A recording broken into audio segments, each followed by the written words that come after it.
Hey guys, how are you? This is True Crime Stories, Episode 3 Kids Playing with Guns. Yeah.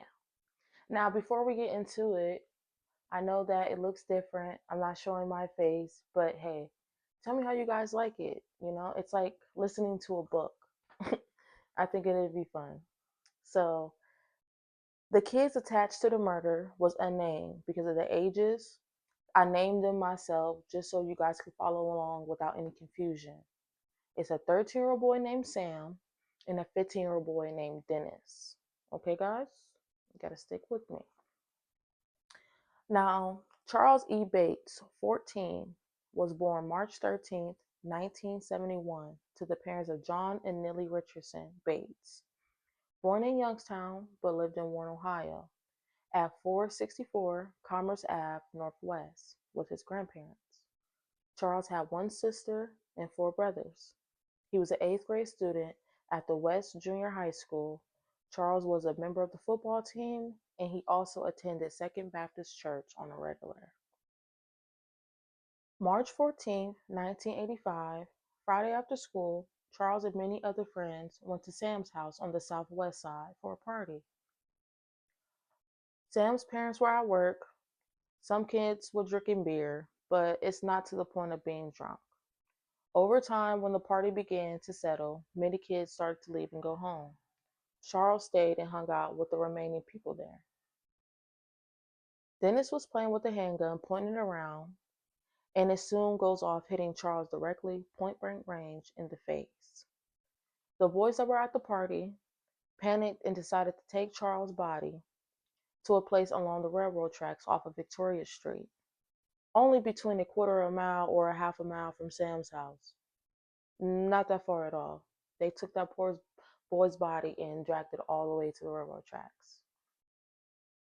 After leaving Charles' body at the railroad tracks, the boys went back to Sam's house. They tried to repair the damage to the wall made by the bullet that struck Charles. Sam's parents came home later that night and stated that we didn't notice anything out of ordinary, but the weekend approaching, we became very suspicious. End quote. Charles' grandparents reported him missing that Friday after not returning home after school. Sam's parents called the police after seeing someone had tried to repair the hole in the wall.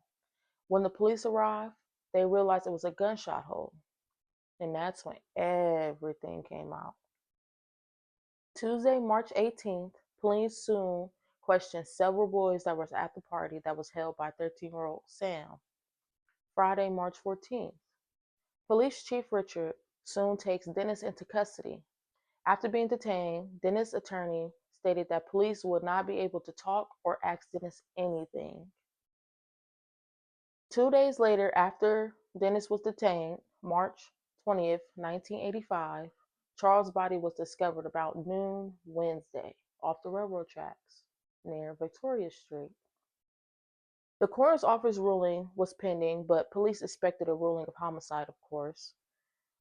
Chief Richard said investigators believe Charles died around 8:30 p.m., but they would not disclose the location of where they picked up the body from. Because of the seriousness of the crime, the Trumbull County Prosecutor's Office intended to ask the juvenile court to allow Dennis to be tried as an adult with murder in connection with the shooting of 14-year-old boy Charles. But in the meantime, Dennis was to appear before the juvenile court that morning for arraignment. A hearing was pending for Sam, who was charged with being a delinquent who obstructed justice for moving Charles' body.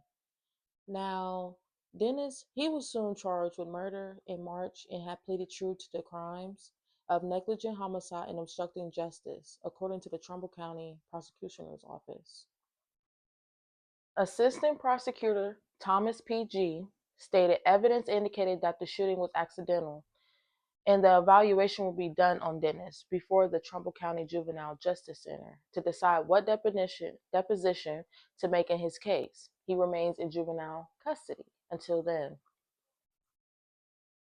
Prosecutor Thomas P.G. stated after many talks with the coroner's office and ballistic experts, Dennis and Sam was on a lie detector test, took many statements, and we compared all the pieces of the evidence and came to the conclusion that there was not one lick of evidence that pointed to murder. This was an accidental shooting, and the only conclusion we have come to. Dennis, 15, was convicted of negligent homicide in the death of 14-year-old Charles E. Bates and served 85 days of a 90-day sentence.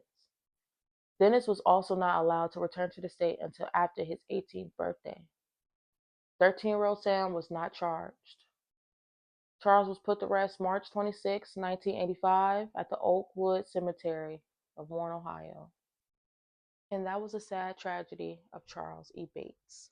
I hope you guys enjoyed the story, and make sure you be back for episode 4, The Good Die Young. We're going to continue to go on, and make sure you're here, and bring a friend, bring a fan. I will see you guys later. Have an excellent day, evening, night. Bye.